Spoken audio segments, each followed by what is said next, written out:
In a significant reshuffling of his national security team, President Donald Trump announced on May 1, 2025 that Secretary of State Marco Rubio will take on the role of acting national security advisor, while Mike Waltz has been nominated as the new U.S. ambassador to the United Nations.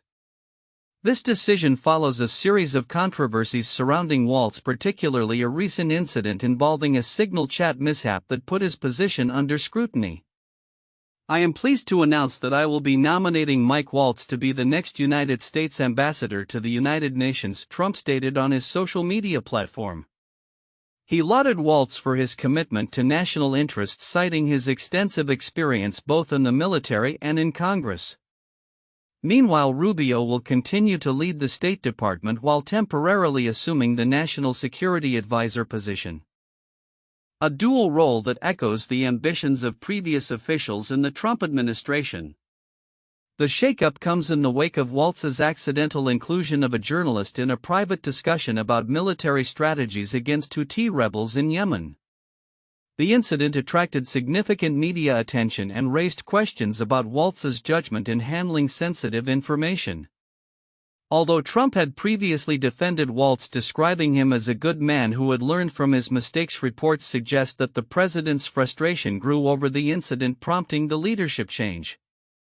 State Department spokesperson Tammy Bruce reacted to the announcement during a press briefing, expressing her surprise at the timing and praising Rubio for his multifaceted contributions to the administration.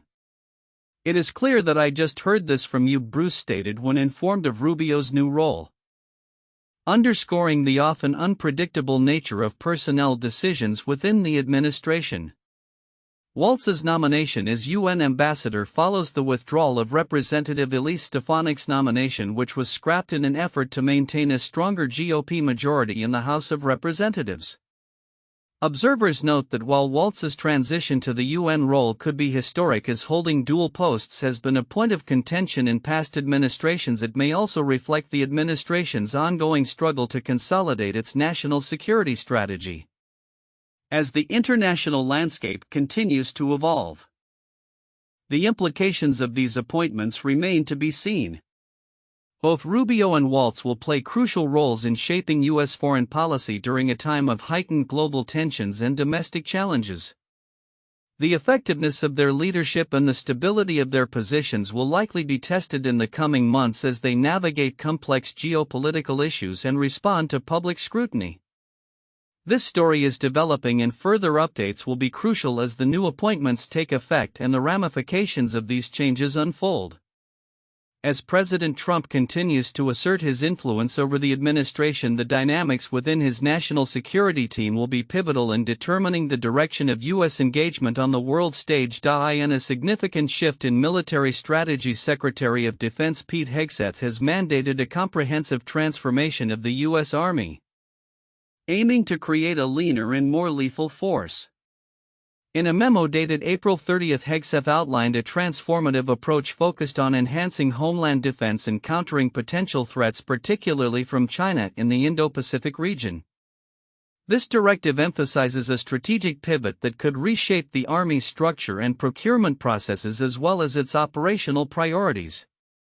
The memo reflects the administration's commitment to prioritizing the defense of the homeland, including initiatives like securing the southern border and establishing the Golden Dome missile defense system. These objectives have been framed as critical to deterring aggression from China and ensuring the Army is equipped to respond effectively to emerging threats. As Hegseth noted, the Army must prioritize investments in accordance with the administration's strategy, a clear call to align resources with evolving military needs. Among the key changes mandated by Hegseth is a substantial restructuring of the Army's command and acquisition processes. The memo instructs the Army to consolidate certain headquarters elements, reducing redundancies by merging commands such as Army Futures Command and Training and Doctrine Command. This restructuring is aimed at improving operational efficiency and enhancing the Army's capability to synchronize kinetic and non-kinetic effects on the battlefield. In addition to streamlining command structures, the Army is directed to enhance its technological capabilities. Hegseth's memo sets ambitious targets for the fielding of long-range precision weapons and unmanned systems across all divisions by 2026. The focus on integrating advanced technologies including artificial intelligence and drone warfare reflects lessons learned from recent conflicts, particularly the ongoing war in Ukraine. Army Secretary Daniel Driscoll stated, "What we've learned in the last couple of years in the conflict in Ukraine is that the old way of doing war will no longer suffice, underscoring the urgency of these reforms. The changes also entail a critical examination of existing procurement practices."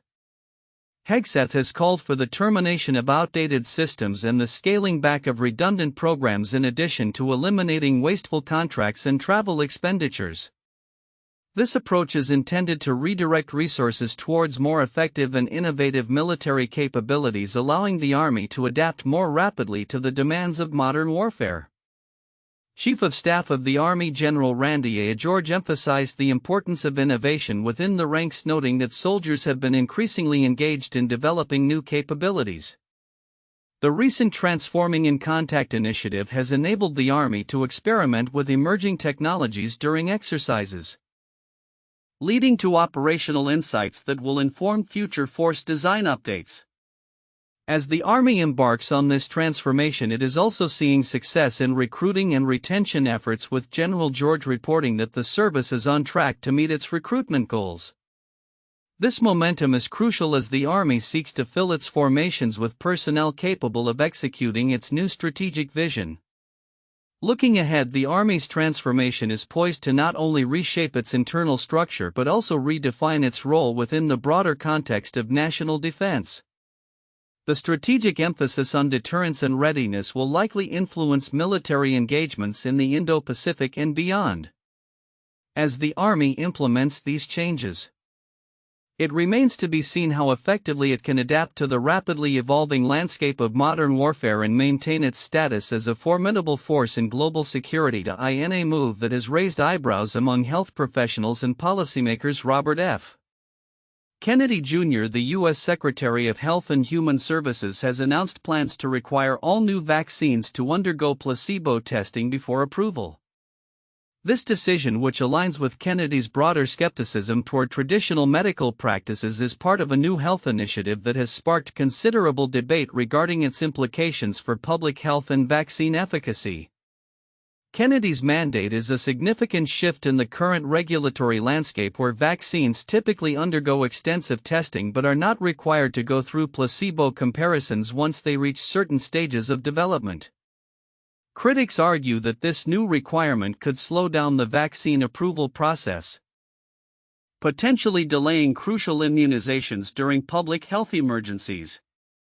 This could create a significant bottleneck in vaccine availability, especially during outbreaks of preventable diseases, said Dr. Emily Thompson, a public health expert. She expressed concern that such a policy change might undermine decades of progress in vaccination efforts, particularly in the fight against diseases like measles and polio. This announcement comes alongside the launch of Kennedy's ambitious Take Back Your Health campaign, which is expected to cost around $20 million over 4 years. The campaign aims to empower Americans to adopt healthier lifestyles through a series of advertisements and public outreach initiatives.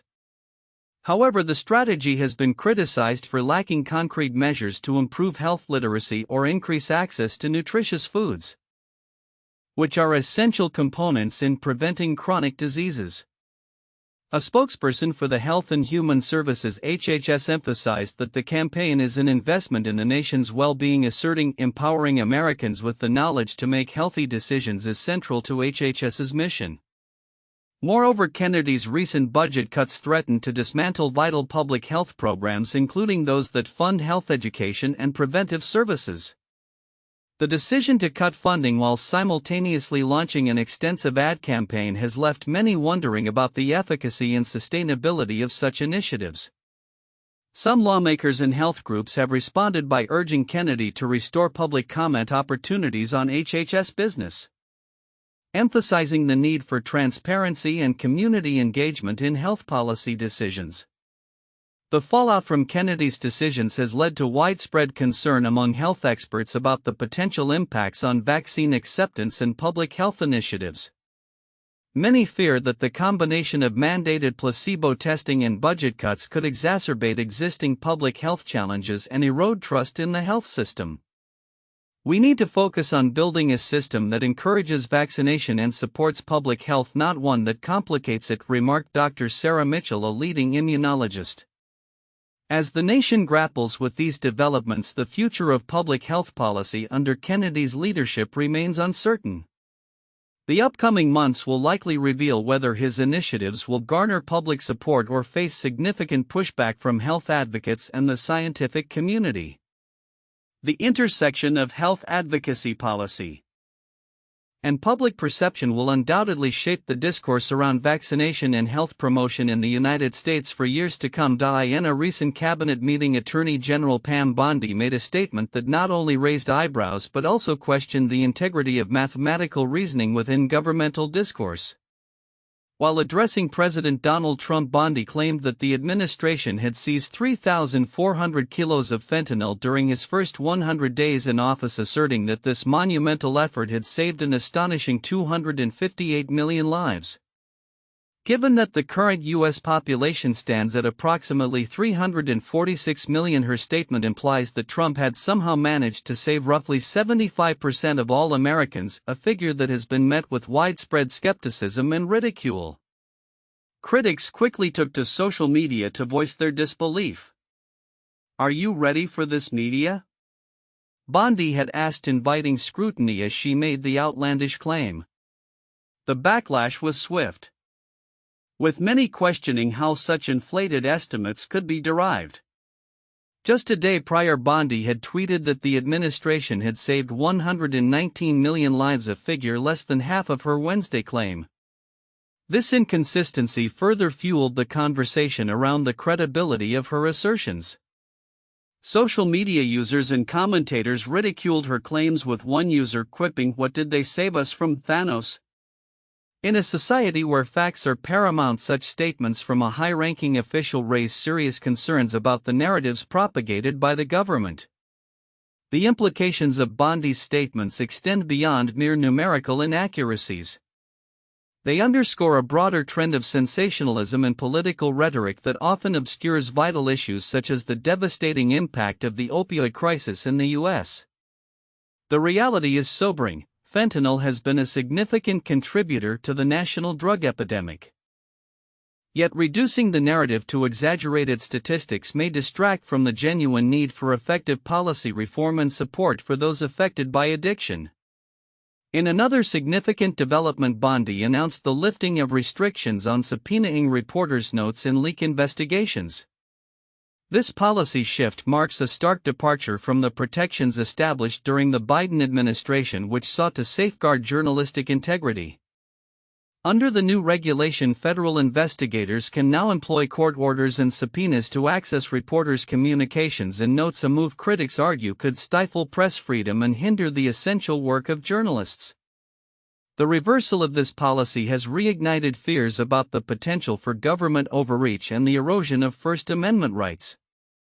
The Justice Department's rationale for this shift centers on concerns about unauthorized disclosures that could undermine government operations. However, the language used in the new regulations blurs the lines between protecting national security and infringing upon the rights of the press. As these developments unfold, the implications for journalism and public discourse are profound. The return to more aggressive tactics against reporters could chill the media's ability to hold power to account, fostering an environment where government transparency is compromised. Critics have already expressed concern that the administration's approach mirrors historical instances of governmental hostility toward the press, a trend that many thought would be relegated to the past. Looking ahead, the challenges facing the Biden administration and its successors will be to navigate the delicate balance between national security and the preservation of a free press. The current administration must also contend with the public's growing skepticism regarding the veracity of governmental claims, as instances like Bondi's bold assertions threaten to undermine trust in public institutions. As the administration's policies evolve, the need for accountability and clarity in communication will be more crucial than ever, not just for the sake of governance but for the health of American democracy itself. In a pivotal moment for the U.S. economy, Treasury Secretary Scott Bessent has indicated a growing consensus in the bond market advocating for the Federal Reserve to consider cutting interest rates. This announcement comes amidst mounting pressure from various economic indicators that suggest a slowdown in both domestic and international markets. As recent data points to a potential contraction in growth, Bessent's remarks underscore the delicate balance the Fed must navigate in fostering a conducive economic environment. During a recent interview, Bessent remarked the bond yields are signaling that it's time for the Fed to cut rates, a sentiment that reflects the market's current outlook. With yields on U.S. Treasuries declining, investors appear to be positioning themselves for a more accommodative monetary policy. The bond market, often viewed as a barometer for economic health, is sending clear signals that the Fed's current stance may be too tight in light of declining economic activity.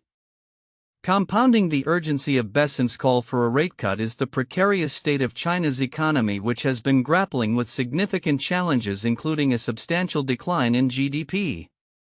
Bessent noted, "We saw some very poor GDP numbers out of China yesterday.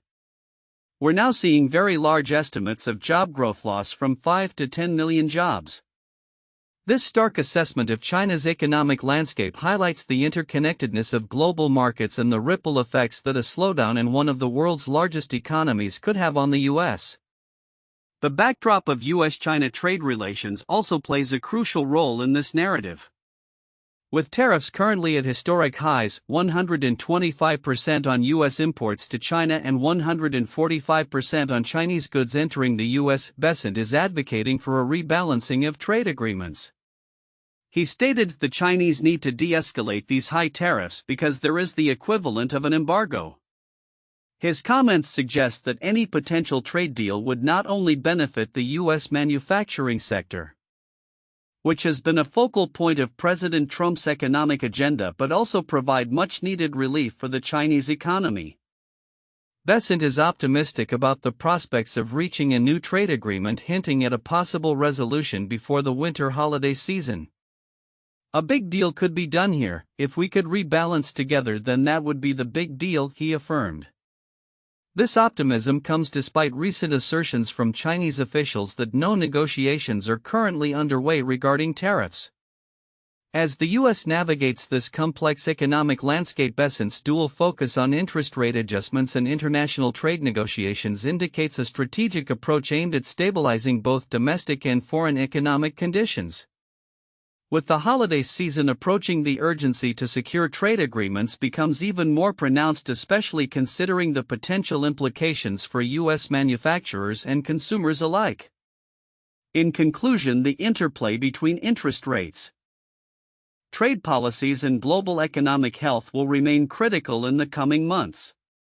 As the bond market influences Federal Reserve decisions and the U.S. seeks to redefine its trade relationships, stakeholders will be watching closely for developments that could shape the economic trajectory for the rest of the year.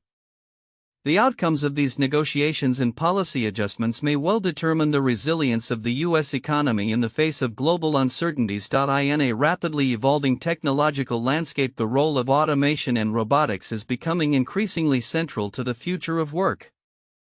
Howard Lutnick, U.S. Secretary of Commerce, has recently highlighted the emerging demand for skilled technicians who can maintain and repair robots in manufacturing settings. In a statement that resonates with the ongoing shift towards automation, Lutnick remarked, "The great jobs of the future will be fixing robots in factories." This prediction underscores a significant transformation in the job market driven by advancements in robotics and artificial intelligence. As industries across the globe adopt automation, the need for human oversight and intervention becomes more pronounced. Factories are increasingly populated by sophisticated robots designed to enhance productivity and efficiency.